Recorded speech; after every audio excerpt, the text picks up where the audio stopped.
Summer routines live or die by how easy they are, and honestly, if something takes too much effort, I'm out. That's why Groons is my go-to. It's my one daily pack of gummies covering my greens, vitamins, and minerals. Plus, it has 6 grams of prebiotic fiber, which is more than 2 cups of broccoli. No mixing powders, no giant pills, no hassle. I just rip open the pack and I'm done. They taste good and they make it easy to stay on top of my health, even when life gets busy. Save up to 52% with the code PODCAST at Groons.co. That's code PODCAST at GRUNS.co.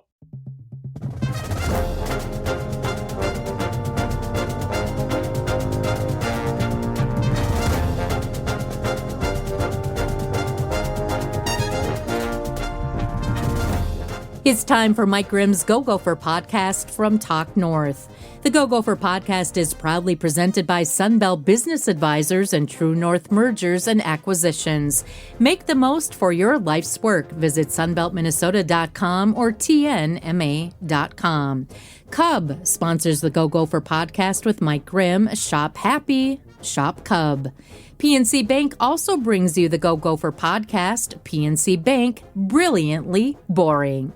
On X Maps sponsors the show. On X Maps, home to the best maps for outdoor adventures. And by Great Clips, get in, get out, look great with Great Clips. Don't forget to subscribe to follow the Go Gopher Podcast, which is always free to listen to.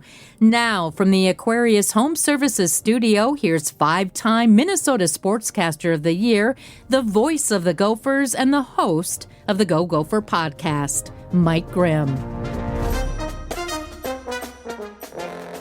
It's episode 228, the Go Gopher Podcast. Erin Chastain is with us, Gopher women's soccer coach.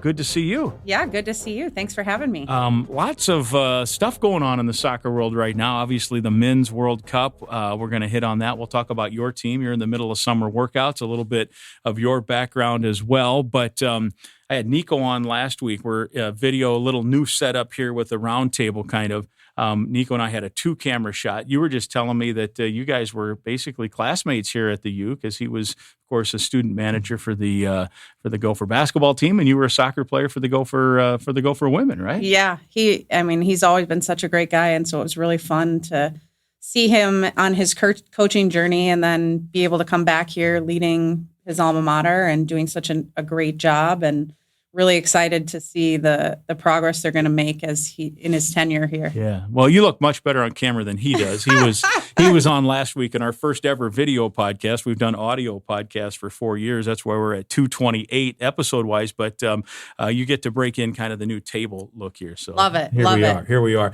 Well, let's talk U.S. Soccer first. World Cup, Men's World Cup. They're down to the quarterfinals.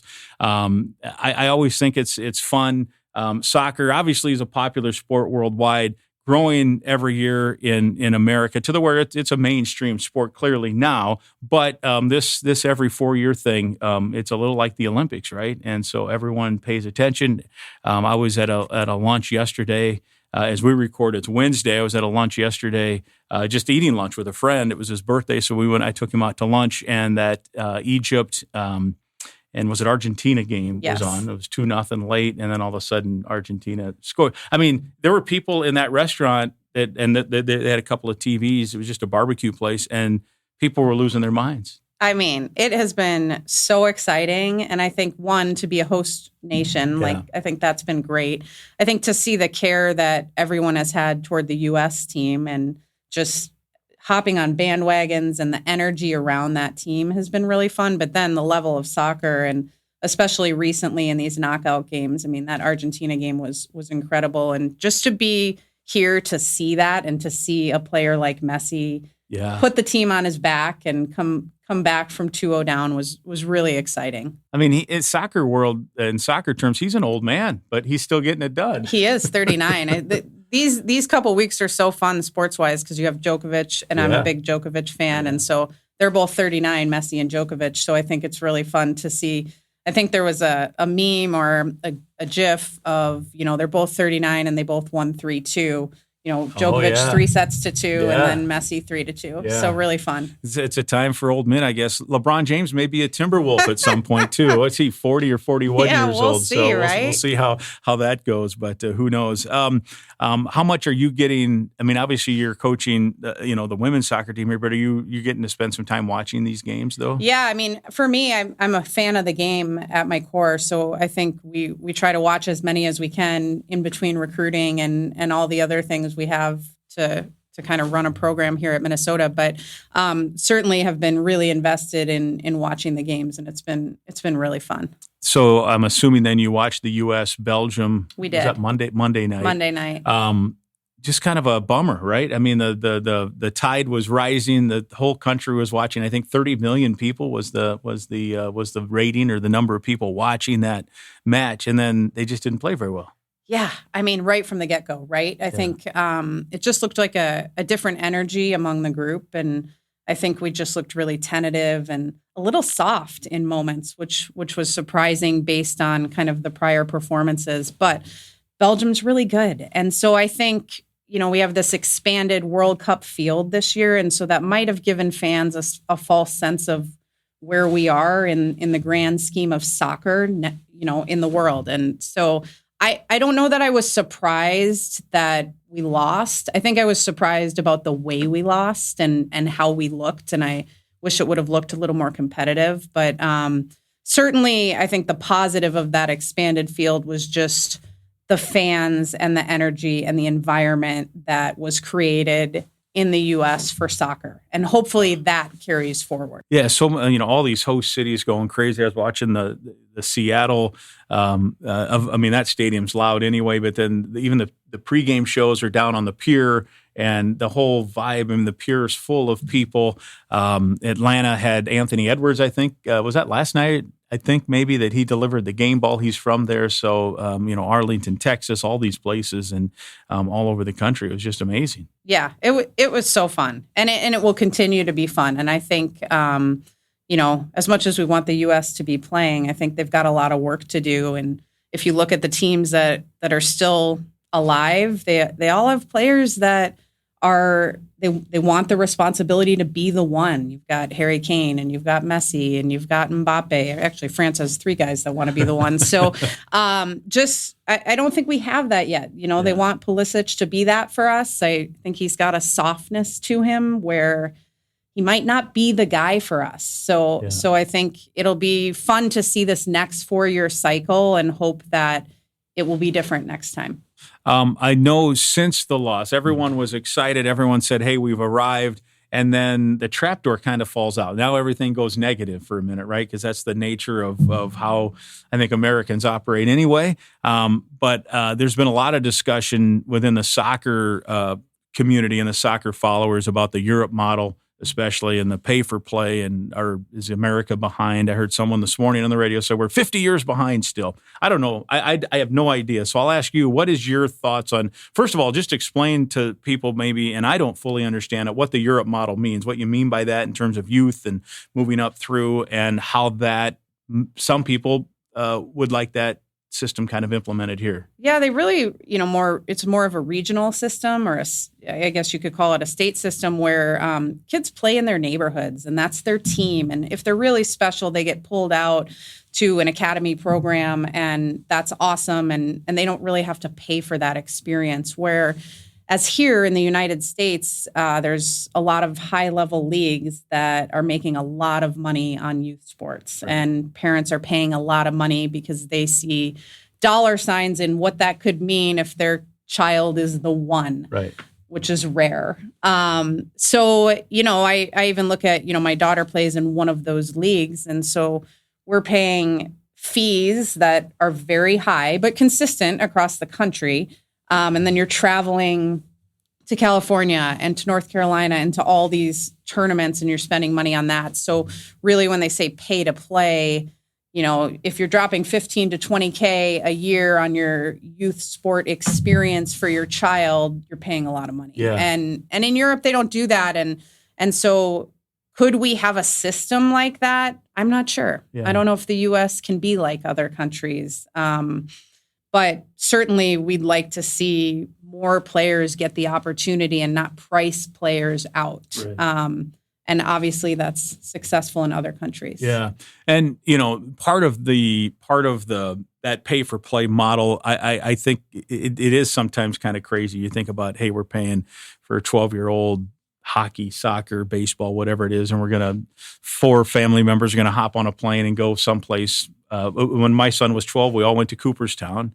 My son was 14. We went to Omaha. We did some other tournaments, and it was not cheap. That said, now my son's 26 now. We still talk about the trip to Cooperstown. Yeah. It was an unbelievable experience. His team had some success out there. We beat a team from California that those kids were 12 at the time. They're 26 now. They still talk about beating the LA Reds in Cooperstown when they occasionally will get together. So there is some value. I mean, you're paying for soccer, you're paying for baseball, you're paying for whatever, but they're also, if you can make it a family trip or family excursion, it can also create some non-sports things or just good life experience too.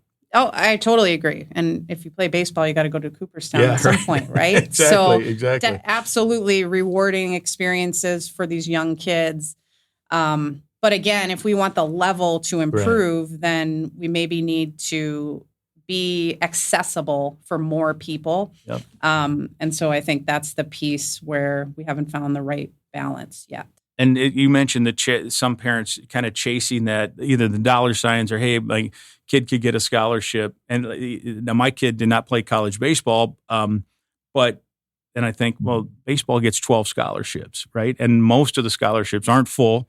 Sometimes and soccer is it's not every player on the Gopher roster does not have a full ride, right? Correct. So even sometimes that makes little sense to spend all that money with the hope that you're going to get a college scholarship that might be $2,000 a year for 4 years or something like that, right? Yeah, I think it's very idealistic, and and then you create parents that are crazy because they're paying all this money, so their expectations are a lot higher on what their kid's going to get from that, and I think that's an interesting dynamic for clubs to manage. So, I don't see it going away anytime soon. It's not. I know some people have called it a crisis. I wouldn't say it's a youth sports crisis. There are some adjustments that could be made, I suppose. And at the end of the day, the parents have to control it. They have to decide what they want to do at the end of the day. They do. Right? And at the end of the day, we're talking about men's soccer, which, is just still growing in the United States. And if you're looking at women's soccer, which we also have a pay-to-play model, and the women are doing just fine. Or World Cup, right? That's why I don't know if I see it changing, but certainly, hopefully they evolve a little bit so it's accessible to just a couple more. Yeah. The every 4-year boost that soccer gets here is huge. Obviously, worldwide, it's a huge thing.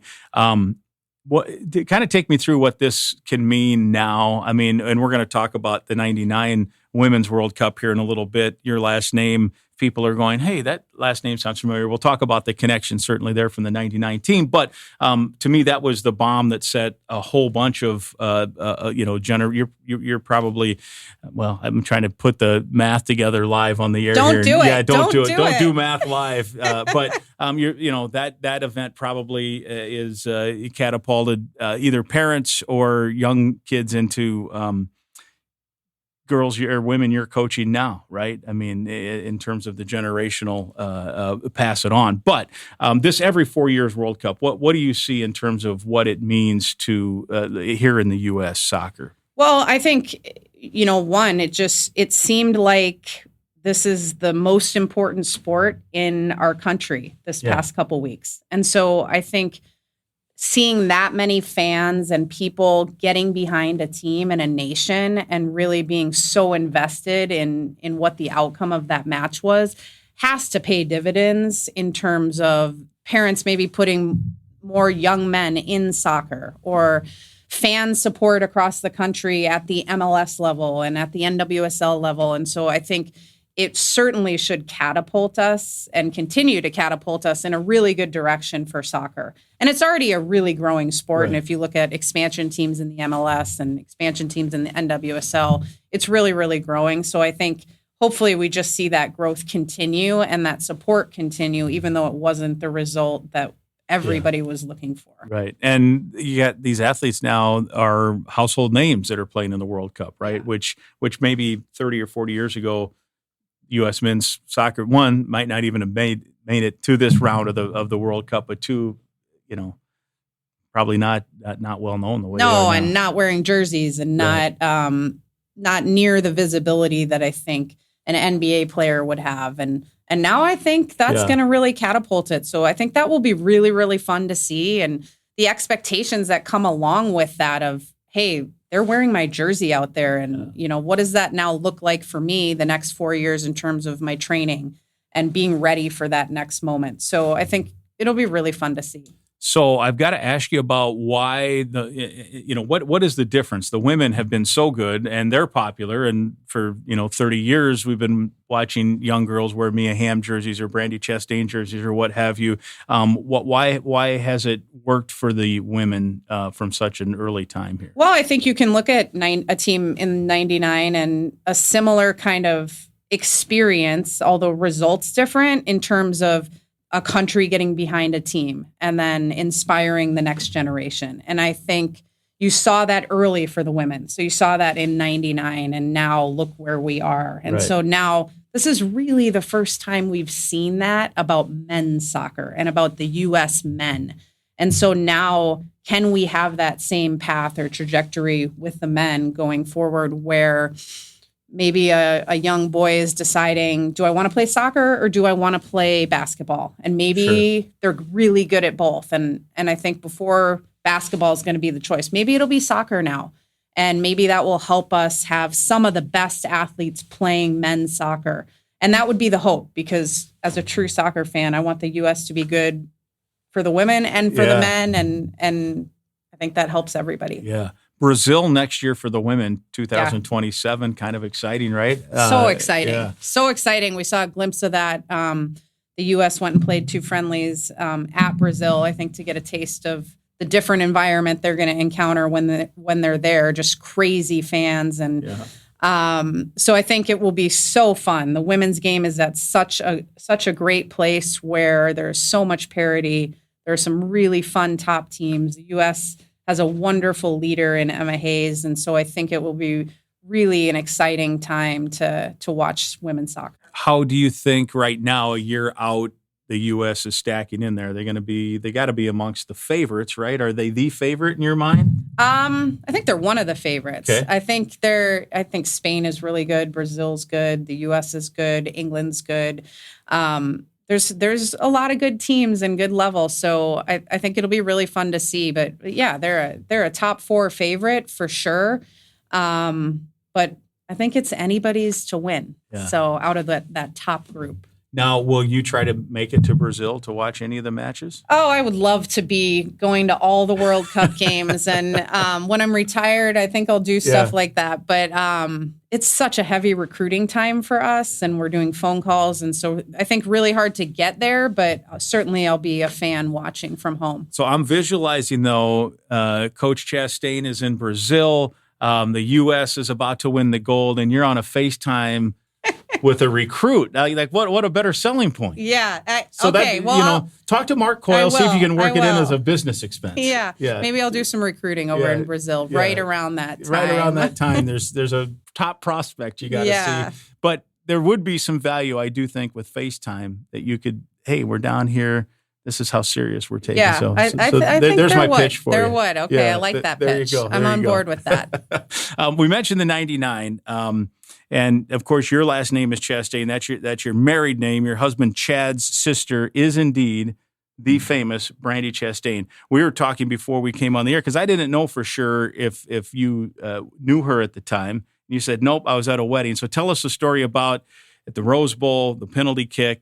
Obviously, everyone knows that story, but that is such a major event that's one of those that you remember where you were when you watched it, and you remember. Yeah, I was at a wedding, and it was one of my good friends getting married, and I was in the wedding, and I think it was like a bridal party of like 8 of us, and we were all in the basement of the church watching the shootout. Because you're all soccer people, all right? soccer people, and we're waiting to walk down the aisle, and I think they were ready for us to walk, and then it went to a shootout, and I think we delayed it a little bit. But certainly, what a awesome moment for Brandy, and then for U.S. women's soccer. And again, as we said before, just kind of catapulted it to a wonderful place in this country. But certainly an awesome game, and then a really fun moment for Brandy.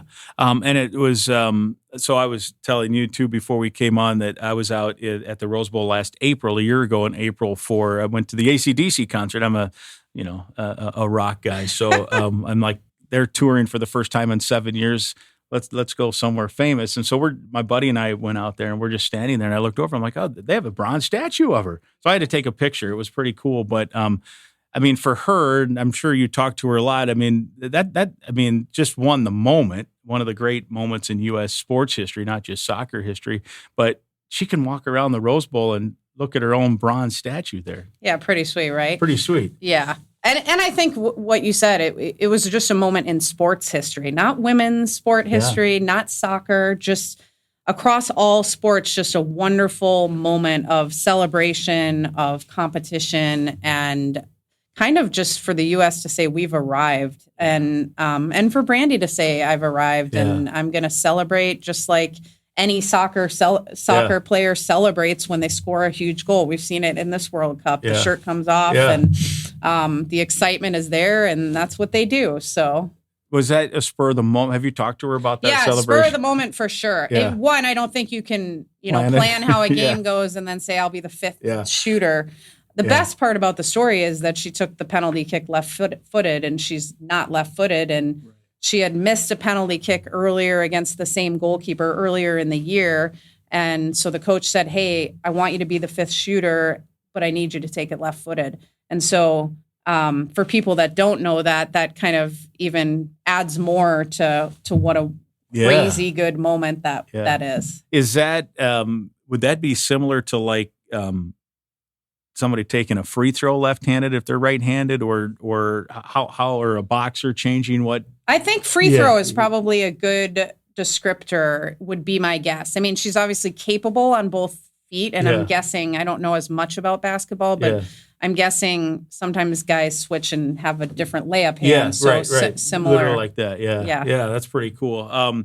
So how often at family events or when you get together does that moment come up? I mean, is it just like a ho-hum now, or is it still pretty exciting when you guys get to talk about it? Oh, it's pretty ho-hum now, I guess. Sorry, Bran. Yeah.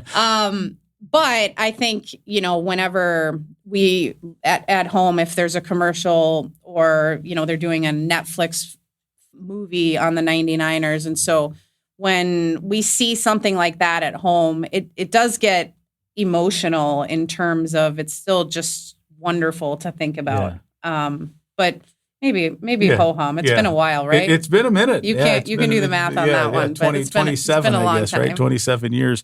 And it was a true sports moment, but it also was a true, I think, breakthrough in women's sports. Though, I mean, the euphoria. I remember there was, people talked about finally, this is validation that Title IX was worth it and all this stuff. And man, did it. And it was, yes, little girls can dream big because they can be on the stage like this. I mean, it was a watershed moment, no doubt. It was. And for female sports, it was amazing. It was, and Title IX is such a huge piece of why Olympic sports in particular are where they are right now, and why we're able to be funded at the level that we're funded, and why there's so many opportunities for young women to play sport. And so I think that was a big moment that started that, which is fun. Yeah, no doubt. All right, we're going to talk about your team here in a second. First, though, I got to talk about one of our great sponsors here on the Go Gopher podcast, and it's the OnX Fish app. It's summertime. That means it's time to get out onto the water, and you can fish. And for that best fishing bite, use OnX Fish from OnX Maps. OnX Fish is your pre-trip cheat code. Before you even pull the boat out of the garage, you can sort by lake, species, trophy, and keeper potential, so you're not guessing. You're going in with a plan. Summer means new water, too. Maybe you have driven driven by a lake for a number of years and never gone on it? Well, the onX Fish app gives you all the info you need before you even get on the water. You can filter for walleye, bass, panfish, whatever you're chasing, and see species abundant size data, and you can actually know what's in the lake before you launch your boat. Download the onX Fish from the onX store or visit onxmaps.com/fish. Fishing here and go to the lake you've been driving past for years and finally find out if it's worth the launch. onX Fish from onX Maps. Know what the happiest bird is? Chicken. Cub fried chicken. Wait, let me rephrase that.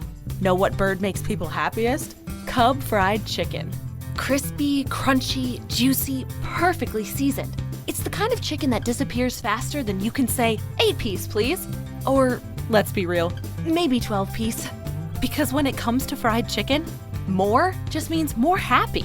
So if you're shopping chicken, shop Cub fried chicken and shop happy. I'm Clay Geary, walk-on turned scholarship wide receiver for Gopher football. And I'm Ben Utek, U of M alumni, Super Bowl champion, and Tony Dungy Uncommon Award winner. We understand championship culture, which is why we're part of the True North family of companies. True North invests in only elite teams, like the champion team at Sunbelt Business Advisors, Minnesota's largest seller of companies. To learn more about True North and our diverse family of independently owned companies, visit TrueNorthEquityPartners.com. Year 6 for you. Time flies. Year 6. Yeah. In some ways, it feels like year 6, and in some ways, it feels like year 1. Yeah. Is So that right? it's been really rewarding to be back here, and we're really excited about this fall coming up, and feel like we have a much more veteran team than last year, and so I think it'll be fun to see what we can do. You have been at the helm of this program at a time in athletics that has the landscape has changed so much in these 6 years, from transfer portal, name, image, and likeness, all this stuff. How has that impacted or affected how you go about your job of coaching soccer?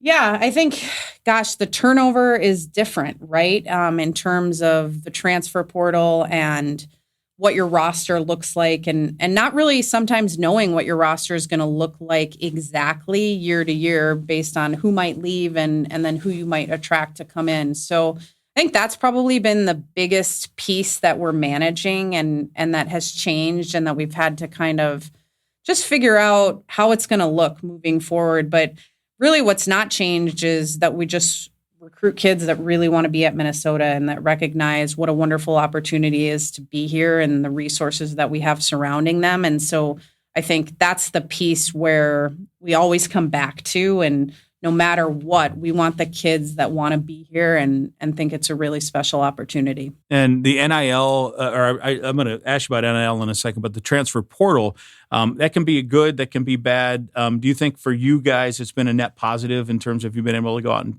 pluck some people that can help fill needs and those kind of things? I do. I think some of the transfers we've brought in have been tremendous for us. And we have 4 new transfers this fall, and we really like them all. I think they're really going to make a big on and off the field impact. So I look back at our transfers and, we use that in our recruiting about the role they've had, how many minutes they've played, what all conference kids we've had. So we really feel like that's been a positive for our program. Name, image, and likeness are you seeing some of your athletes being able to take advantage? Yeah, I mean, they do all sorts of brand stuff, and they're really able to market themselves and decide, what products they want to represent or be a part of. And, whether it's Viore, or they're doing energy drinks, or they're doing car dealerships, or Dick's Sporting Goods. I think there's lots of opportunities for the young women in our program, and they're really great spokespeople for sport and for brands, and I think brands really enjoy working with them. Yeah, and this is a pretty good soccer town too, right? I mean, the Twin Cities and the state. It's a great soccer town. Yeah. I mean, we have the Loons. Everyone loves the Aurora. Yeah.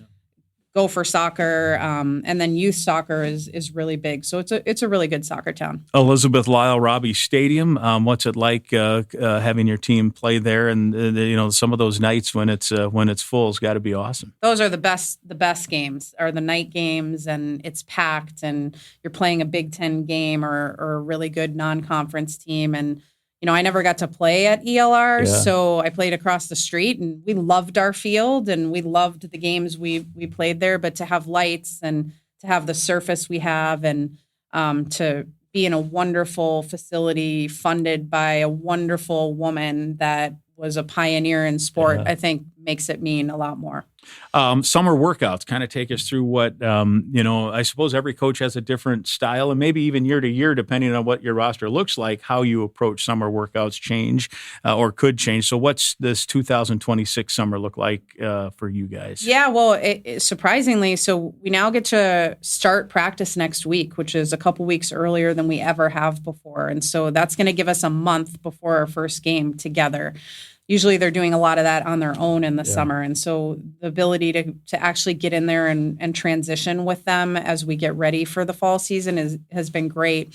And it's also a really small freshman class. And so I think our group has a lot more veterans who know what a season feels like and know what the preparation looks like at the highest level. And so we're really excited about getting going next week. Most of our team has been in and out all summer working with our strength coach and doing everything that they can to be really ready right from the get-go. And so it's a really good group. Yeah, and you mentioned it's about a month. I mean, you guys play the first go each year. You guys kind of kick it off, no pun intended, with the first event. So mid-August and Gopher soccer's ready to roll, right? Yeah, we play UND at home, and then we host Georgia on the Sunday. So it's a fun opening weekend for our group, and we'll have a night game and a day game against a really good team in UND and then a good SEC team. And so I think a really exciting weekend to get ready for our team. Sweet 16 2 years ago, how has that helped in terms of establishing some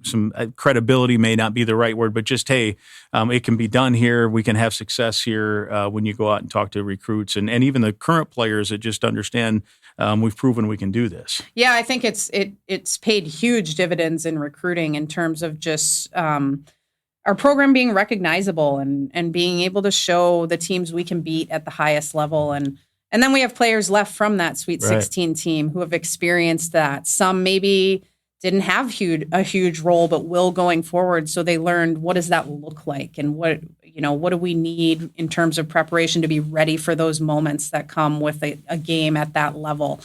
So it's paid huge dividends. It's also just fun to win. So I think just knowing what that feels like and wanting to replicate that for your group and as players, I think really motivates our group. Big Ten's a good challenge, right? I mean, soccer by nature is oftentimes tight, close games, right? And so you got an 18-team stack of teams. Take me through kind of how you view the Big Ten for 2026. Yeah, I mean, we think it's the best conference in the country. I think top to bottom, there is a ton of parity. There's maybe a couple favorites every year, but outside of the couple, it's kind of anybody's game. And so I think even looking at the West Coast teams that came in, and UCLA is historically a top 5 team, and they came to ELR last year, and that was a 1-1 tie in a really tight game. And so I think the fact that anyone can win on any day makes it really, really exciting. But certainly top to bottom, we think it's the best soccer conference in the country. And how do you like how the maroon and gold can stack in with all those teams? Yeah, we're excited. I think we know we can be highly competitive. It's only an 8-team Big Ten tournament this year, and so that's new. It's typically been more.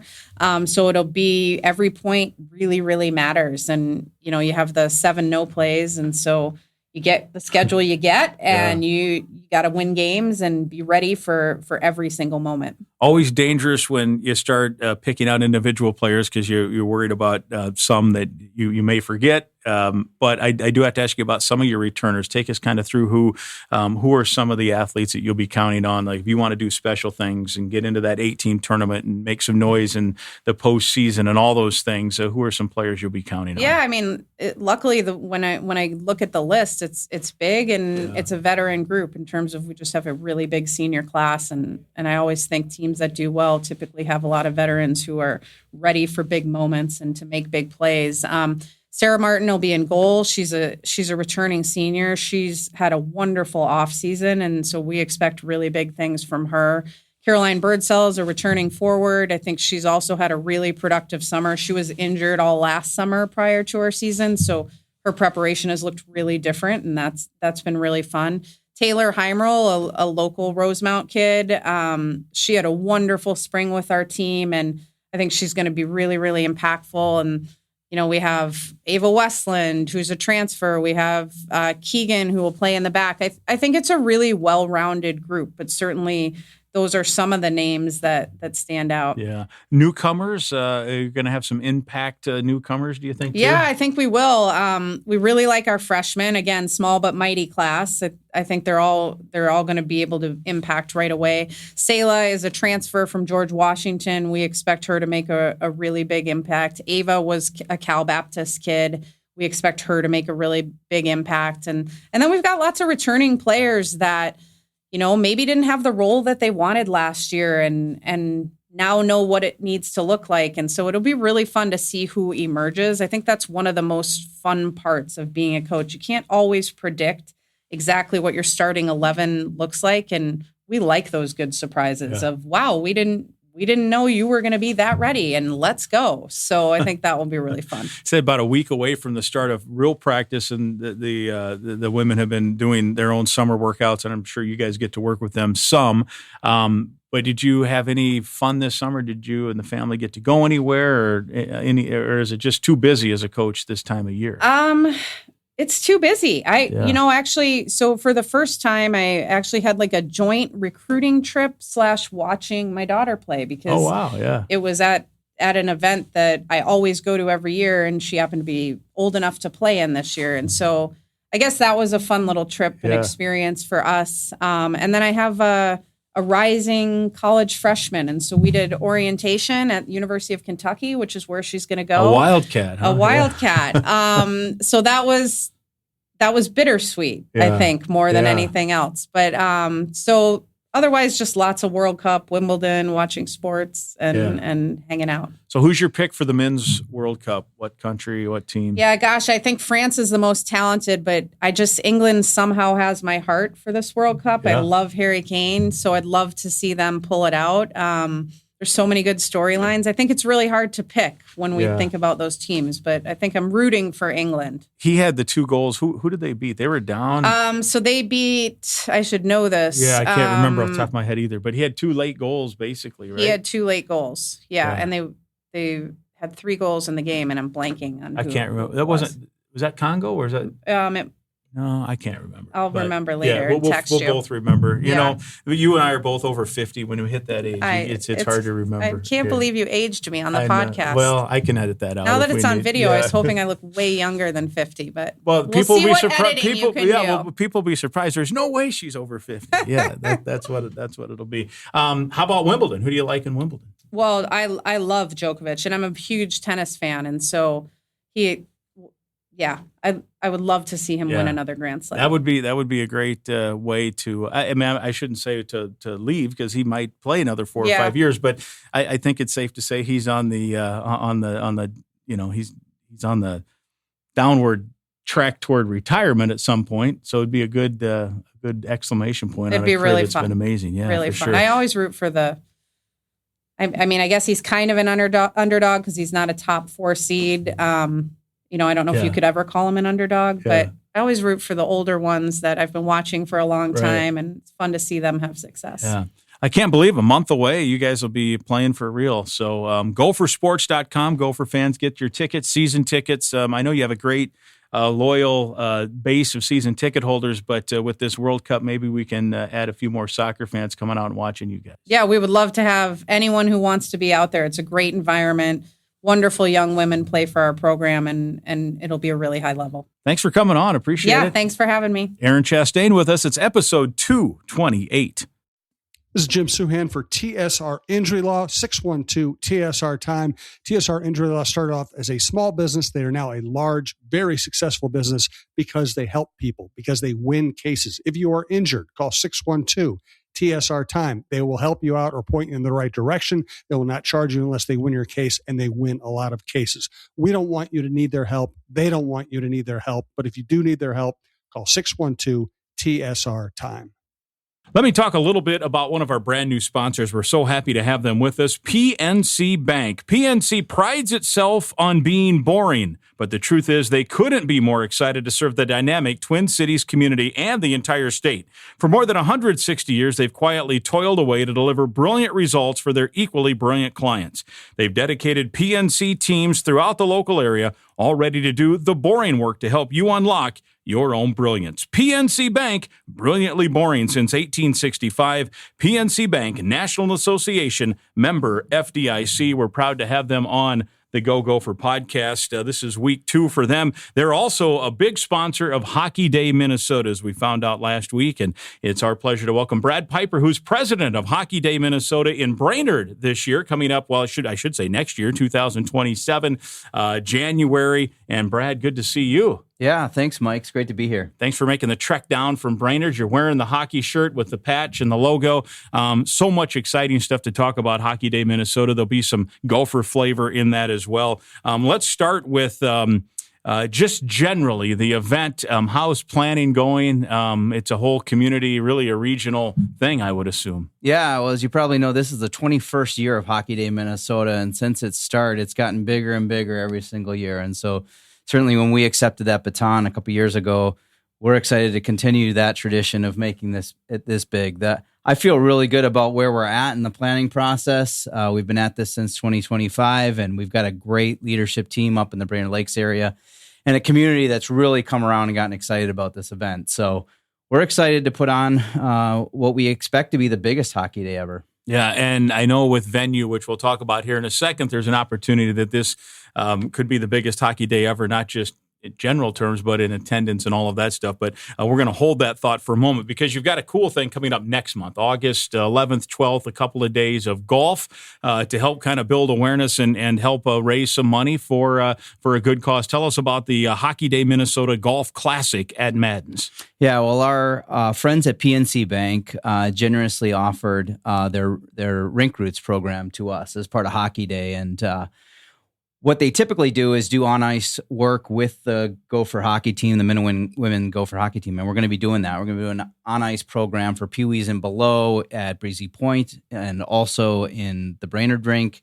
But on the 12th, we're going to be doing a shotgun golf scramble at the Classic at Madden's. And so we'll be having those Gopher players playing alongside us, and we're excited to get the hockey community together to celebrate the hockey day that's to come here in Brainerd. And from that standpoint with the Golf Classic, that's open. People, just anybody can, register and tell us about how they can do that information and all of that. Yeah, well, we've capped it at 36 teams, so we have registrations piling in. So I would suggest to folks that want to play to get going now. Yeah. Space is limited. And we're looking for sponsors, as you would for many of these hockey events. We're looking for whole sponsors. We've got quite a number that are coming in as well. But for those brands that want to show themselves alongside Gopher Sports, alongside Hockey Day Minnesota, in the Brainerd community, we'd love to have them along as well. So golfers and some sponsors. PNC Bank is sponsoring the Classic, and you can register and get information at hockeydaymn.com, hockeydaymn.com. Brad Piper with us, President, Hockey Day Minnesota, Brainerd. Next week, you've got a big announcement coming up, July the 18th. Tell us about that. We do. So, the long-awaited task of releasing what teams are going to be playing at Hockey Day. And, of course, Hockey Day has become a hockey week. And so we'll also be releasing a lot of the high school teams that will be playing throughout the week. And we're really excited about that because there's some pretty marquee matchups that are coming both outstate and here in the Metro. But on the 18th, we're partnered with the Mitch McLean Be Next Foundation. They're doing a NHL charity game at the Brainerd rink. And on the heels of that, we're going to be announcing alongside the Minnesota Wild who will be playing on Hockey Day, Saturday, January 30th, and then the teams that will be playing leading up to that in the week prior.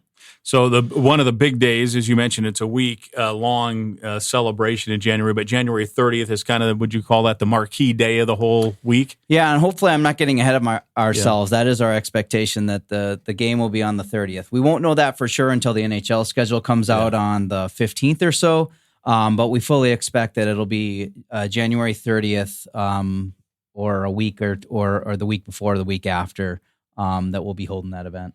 And of course, the part of this reveal in terms of matchups and everything else too could include or will include a college hockey game too, right? That's right. It's been a while since Hockey Day's done this, but we have a Division I in-state matchup that's coming, so you can start to guess who those teams are going to be. There's only so many to pick from, but we're really excited about the matchup that's coming to Hockey Day, and that will be the afternoon game. So that will be the matinee game after the Brainerd girls play in the morning and the Brainerd boys play in the late morning. We'll have a college D1 game after that prior to the Wild game in the evening. And we're certainly not going to steal any thunder, but these are two Minnesota-based, and I don't know it either, but you're telling us it's two Minnesota-based teams, and so there's whatever, it would be 36 possible combinations, I suppose. I'll right? tease you that far. Yeah, it's two marquee Division I programs here in the state of Minnesota, the state of hockey, and we couldn't be more excited. We've talked to both of the coaches, and they're just out of their minds excited to be coming up. Well, that's always fun, and obviously hockey's huge, and college hockey's huge. So July 18th will be the matchup review.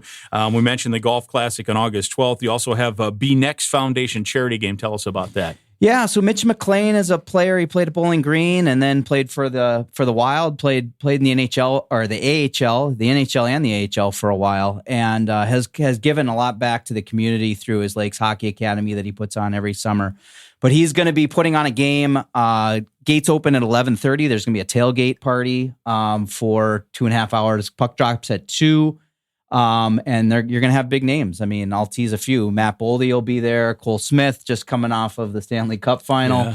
Yeah. Some Brainerd locals. Eric Polkamp, who almost won the Hobie Baker Award. He was a finalist. And so we're going to have a lot of NHL caliber players playing in a full game. And then on the heels of that game, about 4:30 or so, we'll be announcing from the steps of the rink alongside Wayne Peterson from the Minnesota Wild, the teams. And there'll be ambassadors from each of those programs coming as well to be interviewed. So that is July 18th next week, the Be Next Foundation charity game. Are tickets still available, or is that a sellout at this point? Tickets are available. There's not many. I think last count they had almost 600 tickets sold, and I think the rink probably holds 700-800. So if you want to get to that charity game, go to the Be Next Foundation. You can buy those tickets online. They are not selling tickets at the door, so you've got to get those tickets ahead of time. Brainerd is obviously in the summertime a destination for people, not just from the Twin Cities, but really all over the Midwest and the country. Fishing, boating, hiking, all the golf courses up there.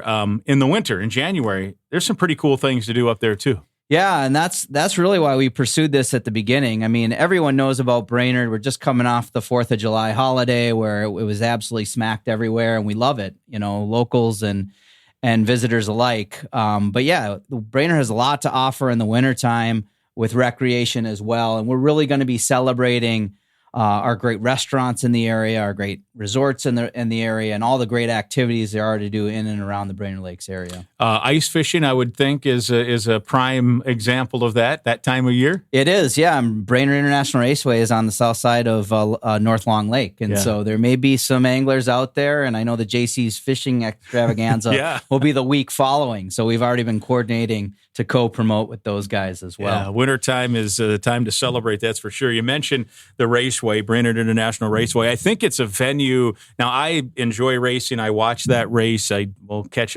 other racing. I'll be going across state lines here at the end of the month to watch some late model cars run around in circles for $100,000. I can't wait for that. Drag racing, the NHRA comes up to Brainerd every August, and I still have to make my way up there. I've been to some drag racing, but the calendar is just, in all my time here, has not cooperated well enough, but maybe this will be the year, one of these years. But that venue, I think, maybe one of the more underrated venues in the state. And think about how hockey can now play a part with the history of that place. That's right. So in 2022, when we invited the Wild up to tour some spots, Brainerd International Raceway was not on the list. And so we went through 5 venues. We looked at a bunch. We settled on one. And then we had the CFO of BIR with us on the tour. And he said, well, why don't you come check out the racetrack? And so we'd all been there, but we never really thought about it in this context. And we walked through the front gate and we envisioned the fan village, and we went around the back of the grandstand and saw the drag strip and just thought, wow, we're going to put a rink on this. This might be the first outdoor game ever played on a racetrack. It's crazy. This is the place we want to do it. The infrastructure's there. They're used to taking on this many people and many more. And so it is the best venue that we have in the Brainerd Lakes area to put on an event like this. And that property itself, it's not just the drag strip. There's a road course and other things. So I'm guessing that makes for a great host site for all kinds of other activities off the ice, so to speak. And we're going to be utilizing all of it. So the fan village is going to be expansive. We're going to be having snowmobiles, demos out there. We're going to be using the condo buildings, the wheelie bar. Everything that's out at BIR is going to be involved in this event. And so it is the perfect place. And, just to put a shameless plug in for them, Nationals is coming in August. Yeah. We have some hockey ties coming into that, just like we did at Lakes Jam recently. And so if there ever was a year to come to BIR Nationals, this would be the year. If you're a gearhead and a puckhead, this is the year to go watch. And I'm assuming you've been to the NHRA when they're in town. I have. When those cars take off, is that one of the most exhilarating things you've ever heard? Well, those of us that have houses 5 miles away, we know when the NHRA is going because you hear it, and we love it. I mean, that's why people come. We want events that bring people to our community. We're Minnesota's home for hospitality.